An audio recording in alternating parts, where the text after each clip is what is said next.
Gumawa sila ng ingay kamakailan na maging pinakabagong miyembro ng Philippine Olympic Committee o POC. Inabot man ito ng 2 taon.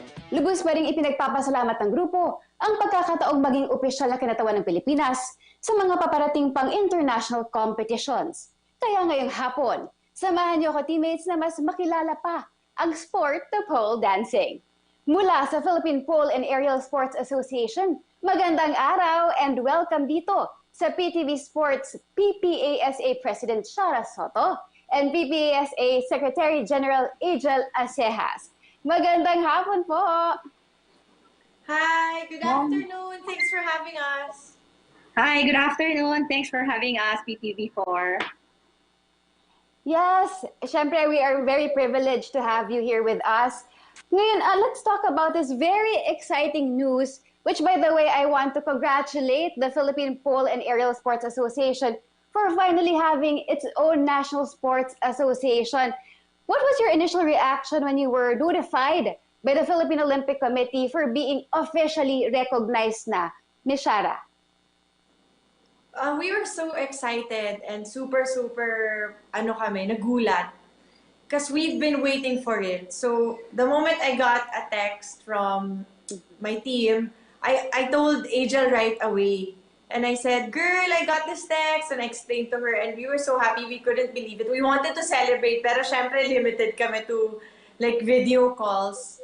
So yun, we were all super excited and of course grateful. And we couldn't thank POC enough. How about Ms. Ayjell? What was your initial reaction? Siyempre, after nung call ni Ciara, sobrang excited kami. So, ang dami nang pumapasok sa isip namin, mga plans and programs and whatever. Pero since it's parang, it's pandemic, medyo, i-delay muna natin yung mga plans natin until finally siguro mag-open na yung gyms ulit. Mm-hmm. Alam ko na hindi naging madali o mabilis yung naging proseso nito sa group. You guys went through a very long process. Can you share naman sa amin kung ano-ano yung mga pinagdaanan nyo before it was finally recognized as a sport dito sa ating bansa, Ms. Ciara? We waited for more than 2 years because I felt and I knew that they were a little reluctant because there's a stigma na yung pole dancing is just a mere activity. And that's what PPASA is here for. We want to remove that stigma that it's just sexy dancing and it's just a form of dance. It's not just dance. It's not just dance. Of course may dance elements, but then if you're doing the pole competition itself, you really don't focus on that. So, yun, I was praying so hard, and I've been telling Ayjell, and we've been talking to other agencies who also want to promote pole fitness and pole dancing as a sport. So, yun, we just really had to prove to POC that we have been participating in international competitions, and we have been winning too since early 2000, since early 2000, meron na tayo mga athletes na lumalaban sa ibang bansa. So, of course, we had to prove it to them lang. And I know, and up to now, meron pa rin mga taong siguro na hindi pa sila ready na for pole to be a sport. But that's what we're working on.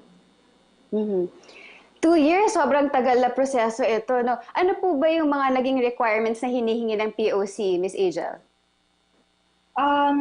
Actually, yung mga requirements na mga hinihingi nila is mga members. We should have our members, and then yung mga documents na sinubmit ng lawyers namin sa kanila. Actually, parang naging back and forth pa yun nung time na yun. Kaya parang it took us a while siguro para ma-approve because we lack some documents na for submission. So, yun. Since you are currently in the developmental stage nga, no, what are the first steps na gagawin ng PPASA to build a strong NSA, Ms. Ciara? Of course, we are working with the studios, the big studios, all the studios, we want to unite with all of them so that we can consolidate all our athletes so that we can form a national team.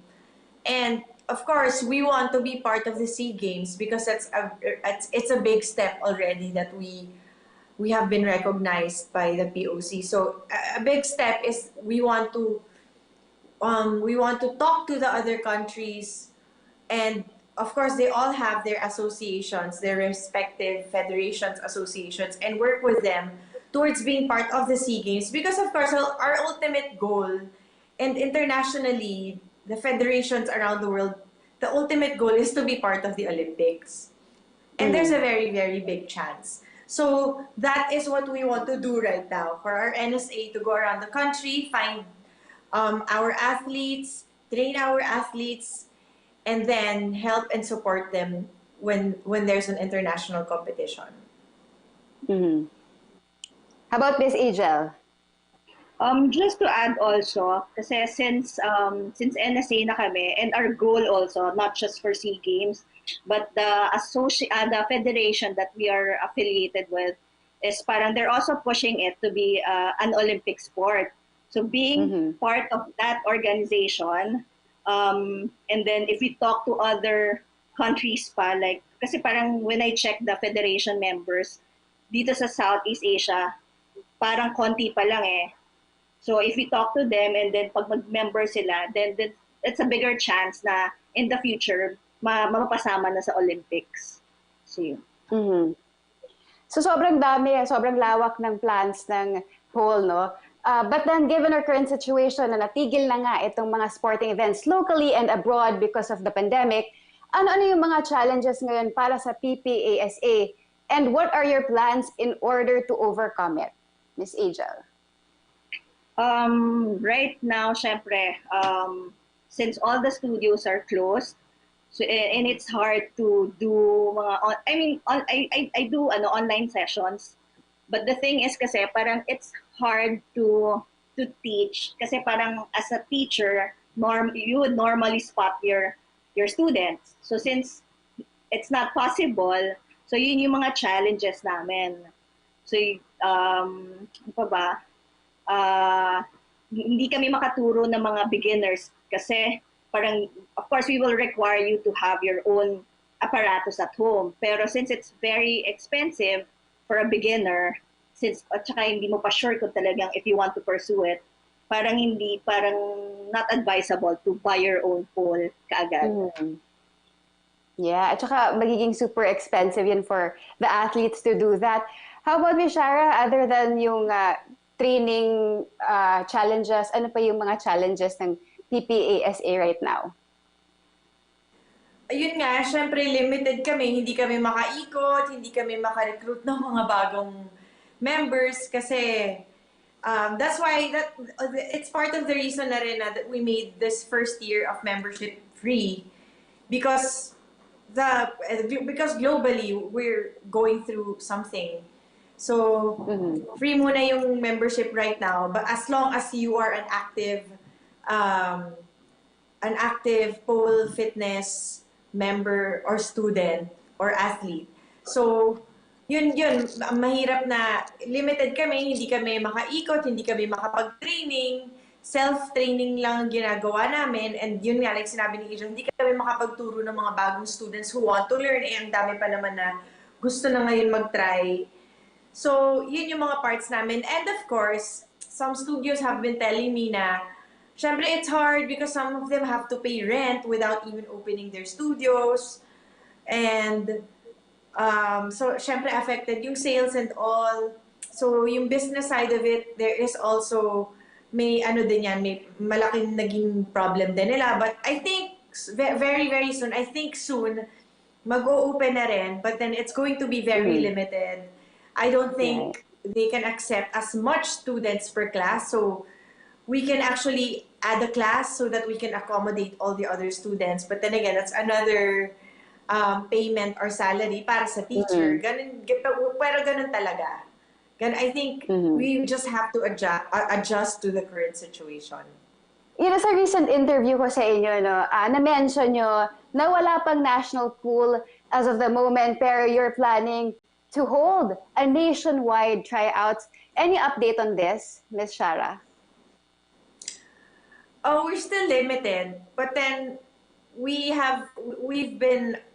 open to suggestions that we can actually do it in a mall or yung mas accessible, yung ganon. Maraming mga nag-suggest sa amin na ganon. And um, right now we can ask them actually to submit videos of their performances para maging members talaga namin. Pero yun nga, since yung first year namin, meron tayong global problem, yung pandemic, hindi kami as strict. Pero eventually, of course, if we've developed the format that we have to follow, especially with regards to the International Pole Sports Federation, we have to follow a certain format para acceptable siya globally, internationally. As I remember it correctly, na-mention nyo na meron tayong so far 56 talented members ang group na potential na mapabilang sa national squad. How about yung mga pole and aerial athletes that are not yet members? May pagkakataon pa rin po ba silang sumali sa national selection? Yes, of Ciara. course. Yes, of course, they can always join as long as they prove that they're active and they actually really do the sport. Kasi for this year, lenient kami kasi nga, of course, we want to open it up. But then, as the years go by, of course, if we're going to be holding competitions, then we have to follow a certain criteria so that mas gumaling ng maggumaling yung mga athletes natin. And of course, we also want to train young athletes because they're more flexible. Yung bones nila, mas madali pang mag-memorize at maka-feel ng mga dapat nilang gawin. Syempre, kami, adults na, super adults na, mga master's division na kami ni Ayjell. Pero yun nga, so that's why we also want to train young athletes. And even if they're not members yet, they will have to join and sign up with us if they want PPASA to support them. Naturally. Parang I disagree dun sa masters ha. When I saw the videos, grabe. Sobrang amazing yung mga moves. Talaga nakakatakot sa nakakatakot panoorin. Yung masters division talaga, 40 and above. 40? Oh, at least, di ba, yung age range niya malawak. Currently, the Philippines is doing very well in the dance sport world sa international tournaments with the likes of our Philippine ranked #1 couple na sila Sean Aranar and Ana Nualia in the standard division. How about sa pole and aerial? May nakikita na po ba kayong mga athletes na pwede naman talagang bumida sa international stage? At sino-sino sila, Miss Ayjell? Actually, marami tayo Marami tayong athletes. Sa #1, sila Kylene Ortiz from Polecats. Yung duo na si Jamaica Hornacion and Cristel de Catalina. Sa men's naman, we have Johnny Villanueva. And then, sino pa ba? Actually, marami. Marami na kasi nag-compete And then yung iba, first time nag-compete and yet, they got gold kaagad. So, parang very promising yung mga athletes natin. What are the programs that the PPASA are currently planning? Na-mention nyo sa akin before about the grassroots program to start the sport young. Na-mention din nyo kanina. Can you share with us the plans? How will we go about this grassroots program? Ms. Ciara. Of course, yun nga, yung mga athletes namin, yung current athletes namin, of course, that we're working on, actually, magagaling na sila And nakapag-compete na yung iba doon internationally. So, yun, we can also train them and bring in, hopefully, we can bring in international athletes also who have been competing around the world to also train us here in the Philippines so that the other athletes can experience also being trained by other foreign countries. Like from London, we can get Miss Elena Gibson because she's very, very strong and super graceful, and she really adds dance to her mga pole performances.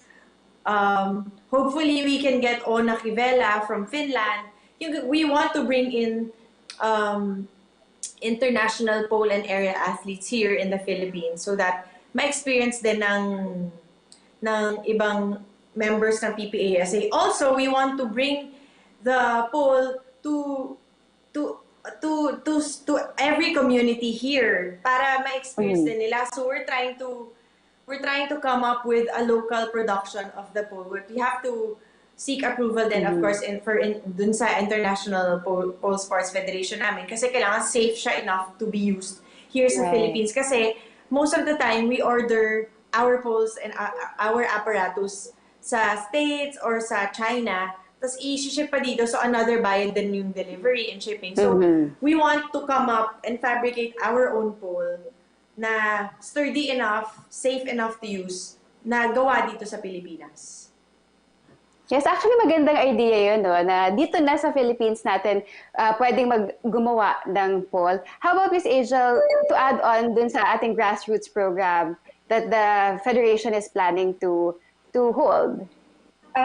Actually, na-mention din to ni Ciara before dun sa grassroots program is we're gonna talk to mga LGUs to help us talk to yung mga schools. Kasi yun nga, parang gusto nga namin sana is to train the young ones. Kasi sila yung parang, alam mo yun, parang sila yung pinakamadali i-train eh. So yun yung isa sa mga plans namin sa grassroots programs is to communicate with the LGUs and help us get in touch with mga schools. I'm sure madami pa kasi hindi nakakaalam sa pole. What are the current prestigious international competitions po for pole, Ms. Ciara? For pole, we have IPC, International Pole Championship. There's a world, ano yung sa IPSF, Jel? Nalito na ako. World Championship. Meron din World Championship under IPSF. Yung IPC kasi is under IPDFA. Tapos, meron din tayong APPA, which is yung for the aerial hoop, which is founded in Russia. And then, may pole ranking din tayo na international competition. Pero tayo, when they held the competition here noong 2008, yung IPDFA held the pole competition here. The Philippines is yung champion, which is Anne Marie Garbo. Nice. Those are just a few of the pole and aerial competitions. Because in the Philippines then meron pole cup, and they also invite other athletes. And daming lumaban din 2 years ago ba or last year? 2 years ago yun, no, Jen? Or yeah. 2 years ago, marami din lumaban na from other countries. I think there were like 11 countries. Well, just like any other sports, pole and aerial applies a point system scheme for world rankings, which means dapat madaming sasalihang international tournaments ang mga athletes in order to rank well. As officials, do you consider a calendar full of international tournaments and international trainings once this pandemic is over to ensure high level of Filipino athletes in pole? Ms. Ciara. Yes, of course. Of course we want that, and we encourage them. And that's why PPASA was built also to support them, so that when they go to other countries, like when Ayjell competed before, she had to pay for all her expenses. And sometimes, like when Kaylin Ortiz also competed before, wala, parang alam mo yun, honor lang talaga yung makukuha mo. It's not like there's money involved there. It's just really the love for the sport. But now with PPASA, of course, we want to support them also financially so that mas ganahan sila, and then mas respetuhin din nila yung Philippine athletes, di ba? Kasi yung ibang countries, meron na talaga silang federation per country. So pag lumalaban sila, andyan na yung mga support na may coach silang kasama, may ganyan. Eh, minsan tayo mag-isa lang talaga. Like si Ayjell, sariling sikap lang talaga siya nung lumaban siya. Di ba, Ayjell? Yes. So you pay for your training session, you pay for your costume, you No. pay for mag-aayos ng music mo. So marami.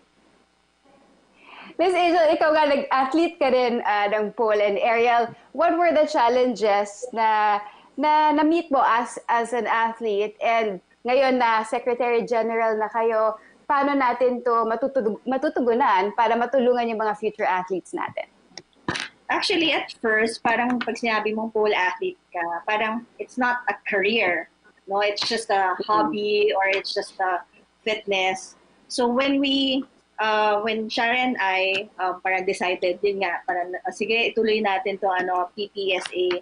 Parang it will help dun sa mga athletes na gusto mag full-time na at least by being a national athlete, they get sponsors, tapos natutulungan din sila sa mga training sessions nila, and then they most likely syempre pag nananalo ka, you get mga sponsors and support from other companies. So yun yung parang may tutulong namin sa mga gustong maging full-time athlete as pole and aerial. Pero I think now parang nare-recognize na rin ng isang group. I'm not really sure, pero Ciara, yung regarding sa Olympic status Yes. federation. If you're familiar with GAISF, the Global Association of International Pole Sport, Global Association of International Federations, they granted IPSF, the International Pole Sports Federation, they granted them observer status, and that's a very big step because GAISF is an umbrella org that houses Olympic and non-Olympic sports federations. So that's a great step, and that's a great boost for any sport hoping to one day land in the Olympics. So yes, there's really a chance. And again, like I told you a while ago, that's the ultimate goal. Yes, at saka maganda yun. Once naging Olympic sport na rin ang pole and aerial. Naku, busog na sa information ng ating viewers regarding pole and aerial. Pero nangangalahati pa lang ang kwentuhan natin, teammates. Kaya dyan lang kayo dahil magbabalik pa po ang PTV Sports. Nagbabalik ang PTV Sports, kasama pa rin natin sina Ciara Sotto at Ayjell Acejas ng Philippine Pole and Aerial Sports Association.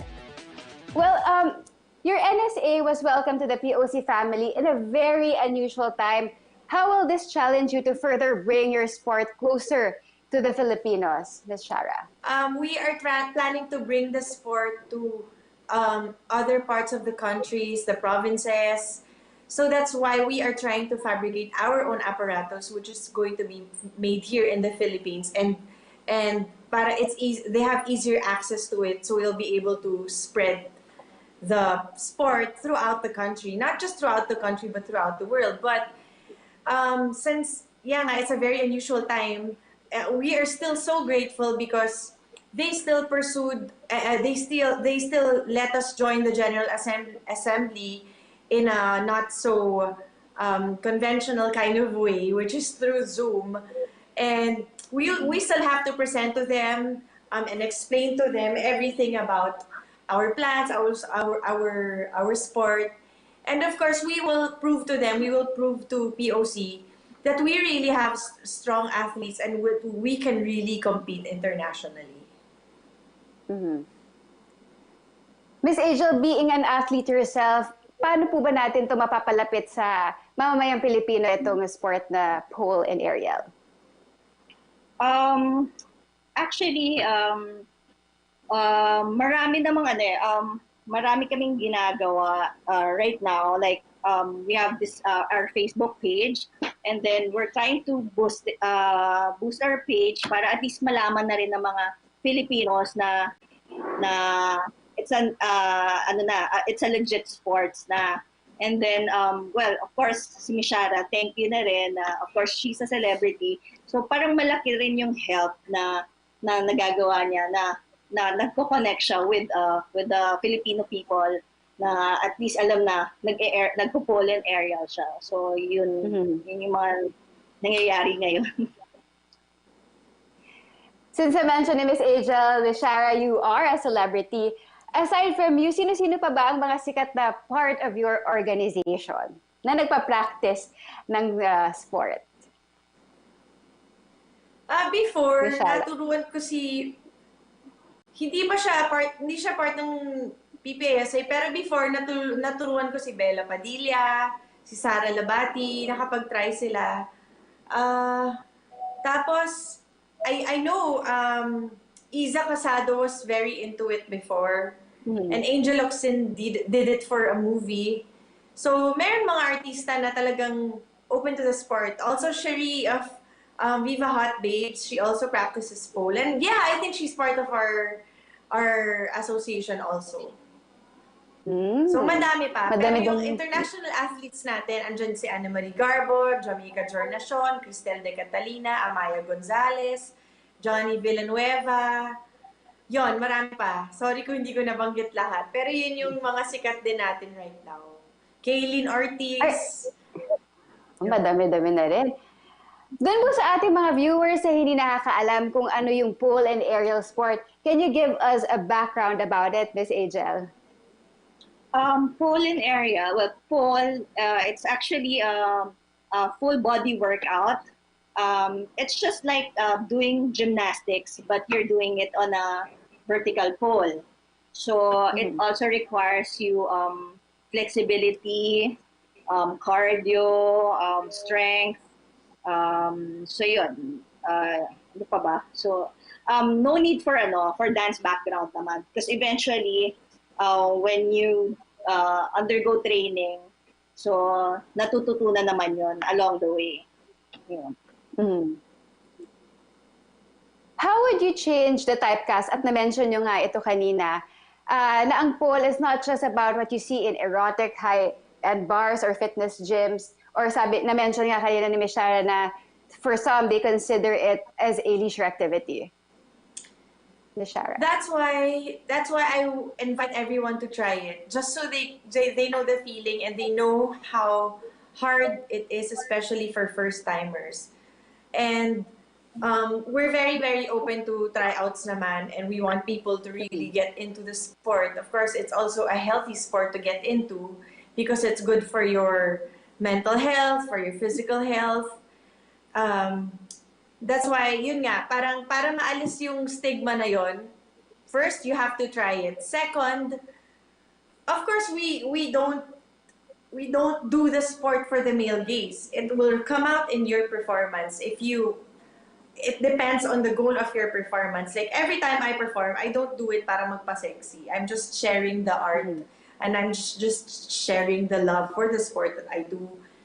And it really depends din sa suot mo. Like for us, if we hold a competition, you have to be your private parts have to be fully covered. Like even the crease of your bottoms, kailangan strict yung international federation namin doon. Kailangan kung pwede hindi siya kita. Although there are some tricks that will require it. Pero it also depends on the person watching. Kasi for me, like for all of us, we really have to wear sports bra and short shorts, and that alone makes it sexy already. But then that person watching, if you find me sexy, well, thank you, but then that's not our goal. That's not the goal of all our athletes here. Of course, meron naman talagang exotic dancing if you want to do it in that way. And we have hindi namin dyan na-judge yun. Okay lang yun sa amin kasi that's the way they express their art. But for PPASA, we have to follow certain rules and make sure that your performance is fully about the sport. Actually, when we hold competitions, the longest time you are not touching the pole would be 40 seconds. So pag lagpas ka na ng 40 seconds na wala ka sa pole na hindi ka akyat, meron yun minus sa points mo. So, ganon. Kailangan lang talaga ma-enlighten yung mga people and matry nila kasi they will find out that you really need strength, agility, flexibility,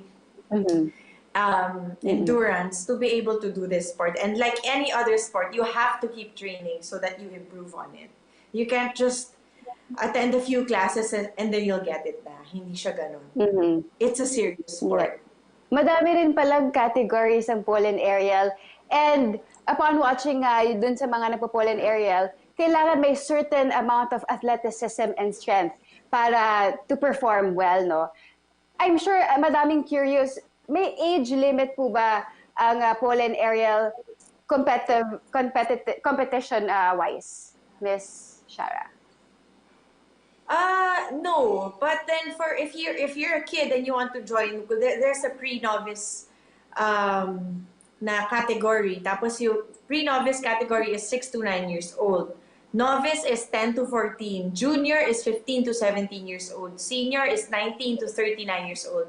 Tapos masters, like kami ni Ayjell, 40 to 49. Tapos meron din masters plus pa na 50 and above. So if you're really practicing, if you're like, kunyari, if you're a pole athlete, you're really practicing and you want to do the competition, you have to be able to perform at least 3 minutes 20 seconds performance or for maximum of 4 minutes. And you should be doing the static pole and the spinning pole and in your performance. Then if you're 50 years old or 50 plus, 60 years old, and you can do it, then yes, you can compete. You can, and you have flexibility elements, strength elements, then you can compete. So wala siyang age limit. Nice to know na. Anong age ka, anong weight mo, and anong gender mo. Basta magawa mo yung requirements. So weight doesn't matter. It's okay if medyo on the heavy side ka. Yes.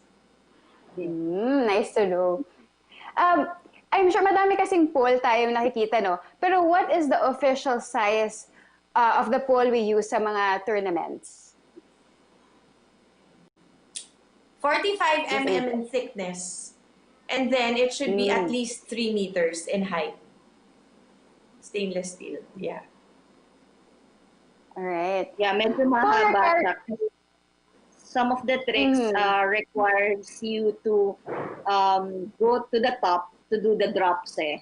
Kasi hindi naman masyado maganda kung yung drop mo nasa halfway lang. So talagang kailangan mataas.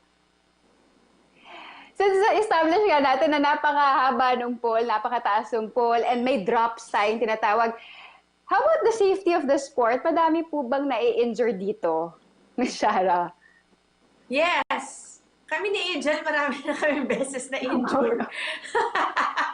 Tsaka marami, it will really give you bruises. But then again, no pain, no gain. At yung mga bruise na nakukuha namin sa pole, tawag namin siya pole kisses. Kaya battle scars yan, kailangan mo talaga siyang pagdaanan. Especially when you're trying out a new trick, you can't avoid it. Magkakaroon ka talaga ng pasa or burns. And yes, masakit siya talaga. And meron talagang nai-injure. But then you have to rest it lang, cold compress and hot compress, like any other athlete, ganon. Rest mo siya, and as much as possible, you stretch it also. That's why warm-up and cool-down is very important. Yes. Pole requires balance and flexibility, very much like gymnastics. Will gymnasts and dancers have better chances for this type of sport? Miss Ayjell? Miss Ayjell? Yes, actually, they have better chances.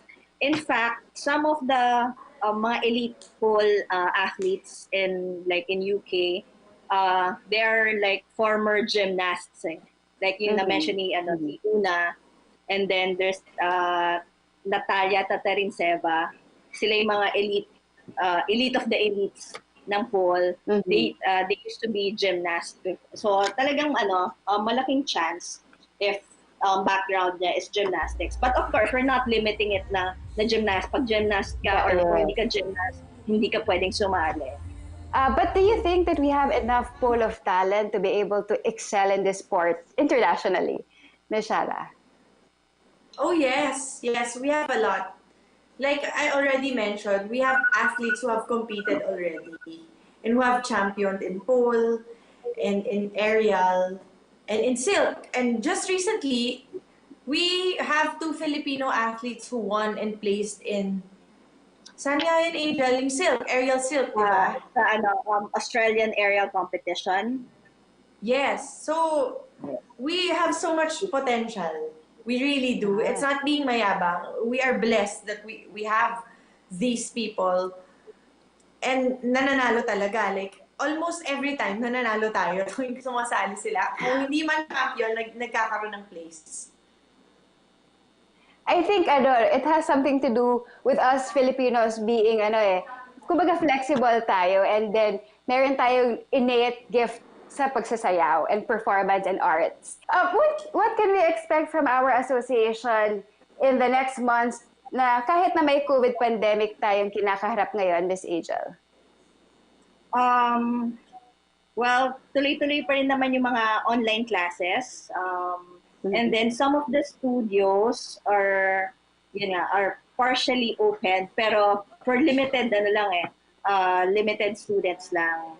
So dun sa mga beginners, at least pwede na sila pwede sila mag-attend ng class. So far yun pa lang yung nakikita namin na mangyayari for the next few months. So wala pa talagang major.